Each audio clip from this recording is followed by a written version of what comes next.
All right, so this Birmingham shooting, man, it's heavy stuff. No way around it, but you guys get it. You want the full story, not just the headlines, right? And that's what we're all about here, digging deeper. So we're talking eyewitness accounts, official police statements. We even brought in expert analysis for this one, trying to put together the pieces, get beyond the surface. Because let's be real, this wasn't just a random shooting, this was a targeted hit. Saturday night, a crowd of people just out trying to enjoy themselves. It's chilling stuff. Picture it. 5 Points South, the heart of Birmingham's entertainment district. Restaurants are packed, music's pouring out of every bar, people everywhere just enjoying their Saturday night. It's the kind of scene that should be full of life, full of energy, right?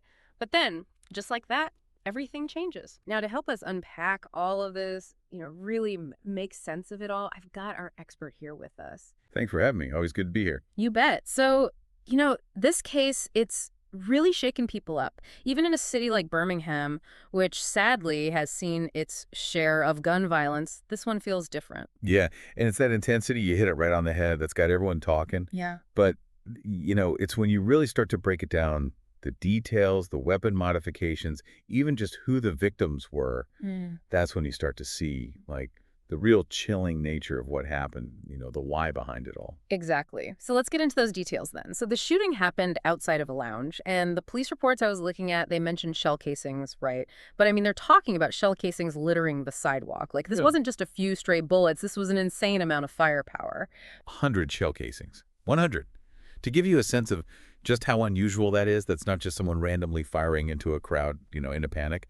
That level of, like, premeditation, that many bullets, it screams a different kind of attack, something much more planned out, orchestrated. And it gets even crazier, right? The reports, they mentioned machine gun conversion devices. I mean, that sounds like something straight out of an action movie. What are we talking about here? So basically, imagine a device small enough to fit in your palm that can turn a regular handgun into something. Yeah.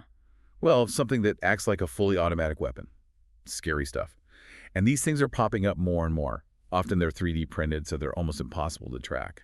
It's a disturbing trend we're seeing. So multiple shooters, these modified weapons, firing into a crowded street. This wasn't just about taking someone out. This feels like pure Recklessness. And that's what makes these targeted attacks so terrifying, Yeah, there's a target, but that disregard for everyone else, anyone in the way, that's what makes the ripple effects of the violence spread so far, so much damage, so much trauma. It's just tragic all around. And it's easy to get lost in the numbers, right? You hear 4 dead, but you forget those are real people. It's so easy to get caught up in the statistics, but each one of those numbers is a story. Yeah. It's someone's child, someone's friend. It really hit me when I saw their ages, 21, 23, 27. These were young people just starting their lives. It's heartbreaking. It really is. In Birmingham, tragically, they've seen a lot of this kind of violence, Even reading the mayor's statement after this, you can just feel it. That frustration, the weariness. He called it an epidemic. And honestly, he's not wrong.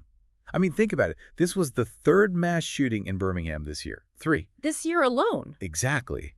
And it makes you wonder, like, how do we even get to this point? What's it going to take to change things? And even if things do change, it feels like, will it even be in time? Like, there's this cloud hanging over the city now. That's exactly it. That climate of fear, that feeling that it's not a matter of if, but when it'll happen again. And the worst part, that's what these people, these attackers, that's what they want. They feed off that chaos, that fear.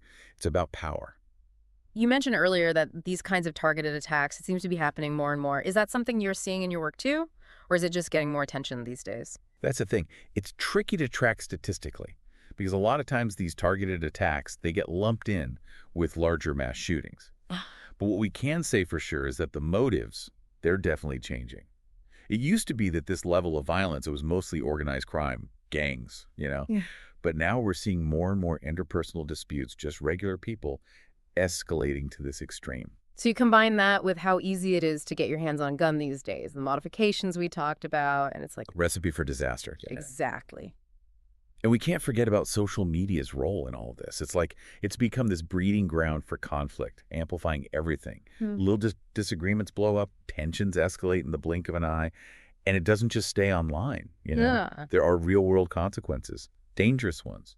Yeah, it's like this whole other level of, I don't know, anger or something. And the speed at which it all happens online, it's like a powder keg, you know? Yeah. And we're seeing it spill over into the real world more and more.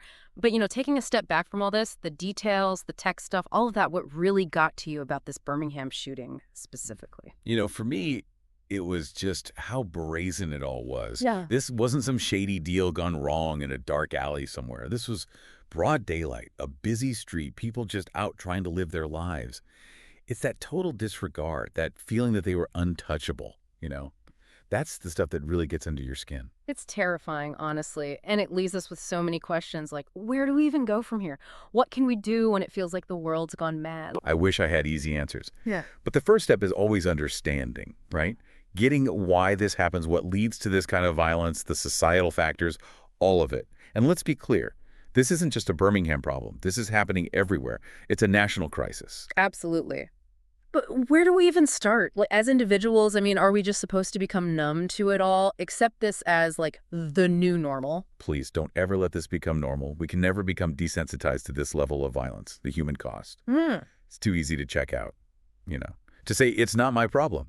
But it is our problem. We need to talk about it, even when it's hard.